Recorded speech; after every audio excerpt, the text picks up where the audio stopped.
Lokprashna news 24 जनतेच्या आवाजाचं व्यासपीठ। आगामी महानगरपालिकेसाठी महाराष्ट्रातील राजकीय पक्षांना विधानसभा निवडणुकीचे वेध लागले आहे।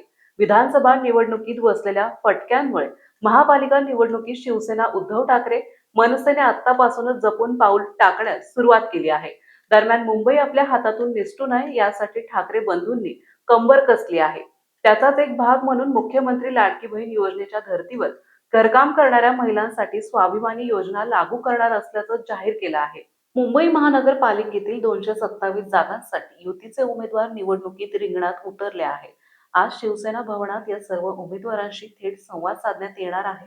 अमित ठाकरे आणि आदित्य ठाकरे संयुक्तपणे उमेदवारांना मार्गदर्शन केले, तसेच प्रचाराची दिशा, स्थानिक मुद्दे तसेच समन्वय साधून लढा कसा द्यायचा यावर भर दिला।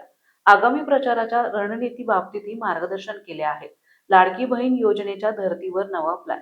राज्यातील तरुण आणि महिला मतदारांना आकर्षित करण्यासाठी विधानसभा निवडणुकीदरम्यान मुख्यमंत्री लाडकी बहीण योजना आणली होती।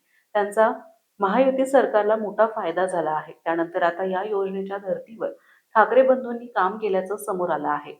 मुंबई महानगरपालिका निवडणुकीत मतदारांना आकर्षित करण्यासाठी ठाकरेंनी महामेगा प्लॅन केला आहे। घरकाम करणाऱ्या महिलांची नोंदणी करणार आणि नोंदणीकृत महिलांना दर महिन्याला 1,500चा स्वाभिमान निधी देणार। कोळी, मच्छीमार महिला विक्रेत्यांची नोंदणी, अर्थसहाय्य आणि नव्या परवान्याची तरतूद, ज्यात समुदायाअंतर्गत परवान्याच्या हस्तांतराची सोय केली जाईल।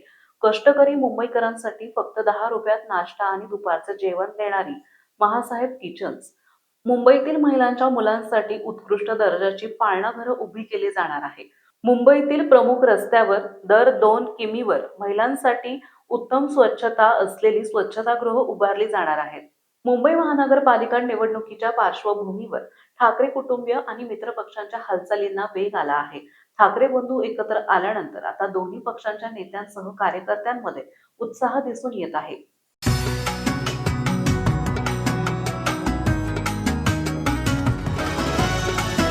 लोकप्रश्न न्यूज 24 जनतेच्या आवाजाचं व्यासपीठ।